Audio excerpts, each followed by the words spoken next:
Halo guys, welcome back again to my channel. So, di video malam hari ini saya kembali pengen bahas seputaran altcoin karena udah kangen pengen buatin video altcoin buat kalian.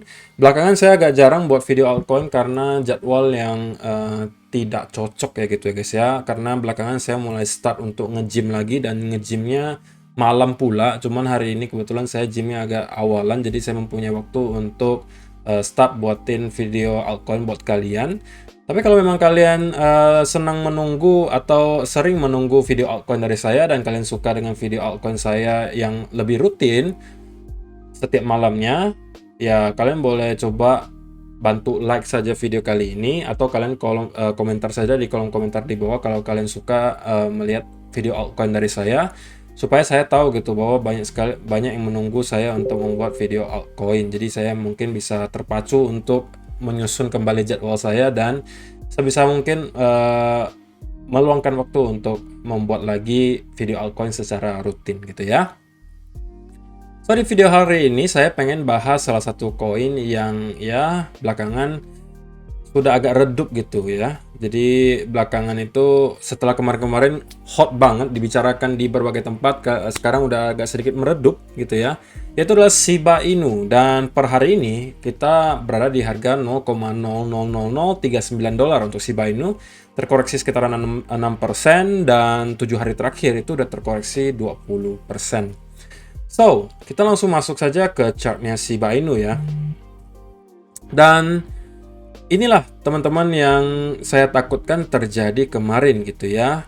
Dimana ketika harga Shiba Inu parabolik seperti ini kemarin, saya sudah sampaikan baik melalui TikTok saya maupun video YouTube saya ya. Saya sudah sampaikan ke teman-teman, guys, please kalau kalian melihat koin yang pergerakannya parabolik seperti ini, on the way ke atas itu kalian dollar cost averaging out atau cicil keluar atau take profit sebagian at least gitu ya, supaya apa? Meminimalisir hal-hal yang kita tidak inginkan, meminimalisir resiko gitu. Kalau misalnya kalian ngambil profit di sini, kalaupun toh kalian memang percaya sekali dengan project Shiba Inu, nah sekarang kita terkoreksi, maka kalian bisa buyback dengan harga yang jauh lebih murah gitu.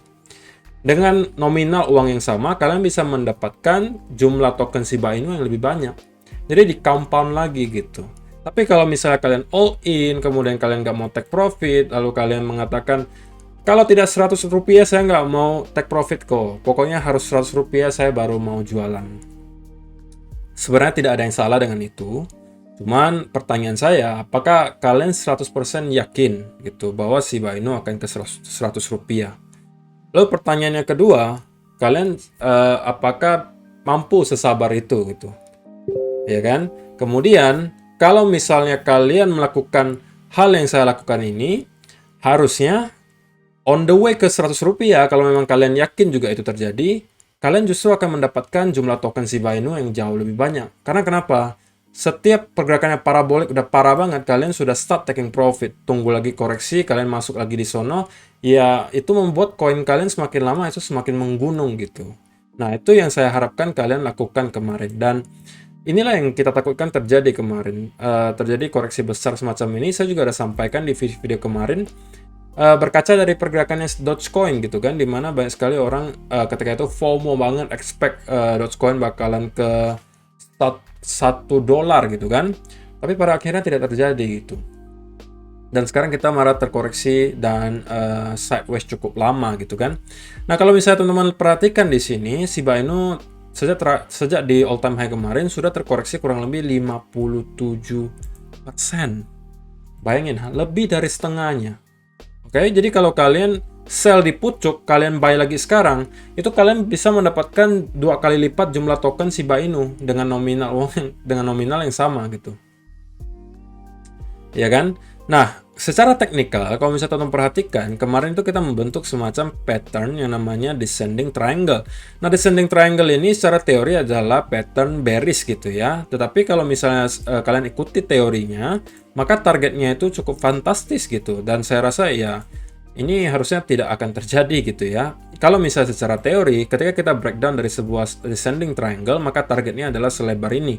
Dan kalau kita tarik, maka itu nyampe lagi ke channel yang kemarin menahan Shiba Inu selama berbulan-bulan. Nah, saya tidak mengatakan hal tersebut akan terjadi, tapi ini secara teori gitu guys ya.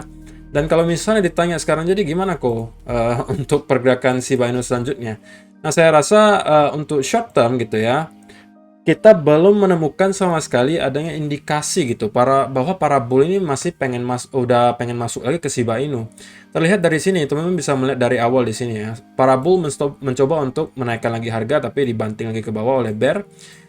Bull mencoba lagi, tapi bear masih lebih kuat. Bull mencoba lagi, bear lebih kuat. Bull mencoba lagi, bear lebih kuat. Bull mencoba lagi, bear lebih kuat. Jadi setiap kali bullnya mencoba untuk membuat harganya reversal gitu, itu selalu dihajar lagi sama para bear dengan momentum yang lebih deras gitu. Nah, itu menunjukkan bahwa para bear masih dalam kendali gitu. Nah, untuk memutarbalikkan scenario-nya gimana caranya? Ya, kita sekarang at least harus membuat yang namanya higher high gitu, guys. Oke, high, low, higher high. Untuk kita bisa mengatakan bahwa, oh, sepertinya bull udah bisa start masuk lagi, kita udah mampu breakout dari sebuah resistance, kita udah mampu membentuk higher high dan higher low yang secara teori adalah sudah uptrend gitu ya. Nah, untuk sementara kalau misalnya teman-teman perhatikan, kita berada di pertengahan area support and major resistance. Dan terakhir kali kita tertahan berapa kali di area support di sini ya guys ya, di sekitaran 0,000004. Sekitaran di sini kita melihat beberapa kali kita terreject, di sini resistance, di sini support, dan di sini support, namun pada akhirnya kita mampu breakdown ke bawah. Nah, next kira-kira nyampe di mana lagi? Nah, menurut saya area selanjutnya yang perlu teman-teman perhatikan adalah tentunya di area support lagi di sini, yang sebelumnya menjadi resistance yang sangat kuat, adalah di sekitaran 0,35 sampai 0,33, 0,35 sampai 0,0033 gitu ya. Nah, kalau misalnya pun teman-teman zoom in lagi ke 1 hour chart dan melihat lagi patternnya, maka kemungkinan teman-teman juga bisa menemukan satu potensial pattern baru. Apa itu? Yaitu adalah potensial pola falling wedge gini ya. Oke. Tapi tentunya falling wedge ini belum benar-benar akan valid sebelum kita breakout dari trendline di sini. Oke. Skenario idealnya adalah pastinya teman-teman menunggu Shiba Inu mampu break dari resistance di sini yang sebelumnya menjadi area support yang sangat kuat, harusnya sekarang menjadi resistance. Sudah mampu break dari resistance ini, kemudian stay above sekaligus breakout dari trendline di sini dan stay di atas ini. Maka itu adalah sebuah indikasi yang cukup positif bagi Shiba Inu untuk mungkin bisa start lagi reversal ke atas. Tetapi sebelum itu terjadi, kita masih saja bisa terus melakukan penurunan dan mungkin masih bermain di dalam area falling wedge di sini. Jadi kita masih saja bisa melakukan hal-hal seperti ini gitu ya. Skenario kedua yang menurut saya ideal adalah kita kembali melakukan retest ke support di area sini, oke? Dan kita breakout dari sini. Karena kalau misalnya dapatnya dari sini, saya rasa risk and reward-nya itu akan jauh lebih besar gitu ya. Jadi teman-teman mungkin risk-nya hanya segini, reward-nya mungkin bisa segini gitu. Jadi risk and reward-nya itu jauh lebih besar kalau misalnya kita bisa mendapatkan Shiba Inu di harga support sebelumnya. Nah, sebelum itu terjadi, tentunya teman-teman jangan sampai terlalu overconfidence dulu untuk melakukan apa-apa gitu ya. Kecuali teman-teman memang kemarin sudah sempat melakukan short ketika melihat ada pattern ini, dibetulin dulu. Ketika ada pattern descending triangle ini, kalau teman-teman udah short ya selamat, kalian udah dalam keadaan profit gitu ya. Tetapi kalau misalnya kalian yang belum sempat masuk, ya mungkin sekarang kalian harus wait and see terlebih dahulu, karena kalau kalian short di sekitaran sini juga saya rasa tidak lagi terlalu worth it, karena kita juga udah terkoreksi cukup dalam di sini ya. Jadi untuk sementara mungkin biasnya masih dalam keadaan sedikit ke arah sideways. Dan kalau misalnya kita nyampe ke area sekitaran sini, saya rasa kita at least akan mendapatkan sedikit retracement ke atas, atau bahkan mungkin kita bisa mendapati reversal ke atas lagi. Tentunya kalau teman-teman pengen cari setup ketika nyampe di area support ini, bisa saja menunggu mungkin ada pattern reversal dalam bentuk mungkin inverse and shoulder kah, atau mungkin double bottom atau triple bottom yang mungkin menunjukkan akan adanya transisi dari bearish ke bullish. Nah, dari situ mungkin teman-teman baru bisa start untuk masuk lagi. Nah, kalau untuk orang-orang yang bertanya, kok lalu gimana, saya udah masuknya di pucuk nih kok, lalu saya harus gimana sekarang, ya kan? Nah, itulah pesan saya dari beberapa video saya sebelumnya, bahwa sebelum kalian masuk ke sebuah investasi, kalian itu harus mempunyai dulu exit plan-nya, guys. Exit plan-nya kalian harus punya dulu. Kalau analisa kalian salah, kalian harus keluar di mana. Kalau analisa kalian benar, kalian harus keluar di mana. Kalau kalian tidak mempunyai jawaban untuk kedua pertanyaan tersebut, kalian belum boleh masuk ke trade tersebut. Karena kedepannya kalian bakalan bingung. Analisa kalian benar pun kalian bingung mau keluar di mana. Analisa kalian salah, kalian juga bingung mau keluarnya di mana. Gitu kan? Jadi kalau kalian bertanya seperti itu, secara tidak langsung mengatakan ke saya bahwa kalian tidak melakukan riset sendiri. Kalian hanya mengikuti kata-kata orang, atau kalian hanya melihat orang-orang pada cuan gitu, lalu kalian pengen ikutan juga, dan kalian masuk ke Shiba Inu di pucuk gitu. Tanpa tahu kenapa masuknya di sana, lalu tanpa tahu juga kalau misalnya saya salah, saya harus keluar di mana. Oke? Dari jawaban dari itu tergantung relatif masing-masing gitu ya. Kalau misalnya kalian udah merasa rela hilang uangnya itu yang kalian investkan, ya bisa jadi kalian tinggalin saja gitu kan, relakan saja gitu, karena masih bisa jadi kita akan mendapati reversal.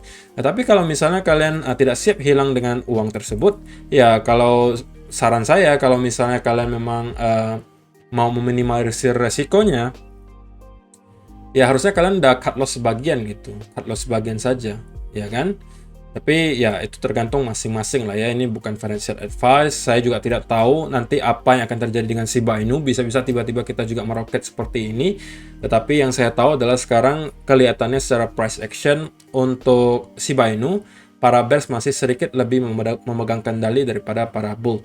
Dan untuk kalian-kalian yang memang merasa pengen coba cari setup, saya rasa area selanjutnya yang perlu diperhatikan adalah sekitar 0,35 tadi sampai 0,33. Itu adalah area yang menurut saya cukup menarik untuk kita pantau.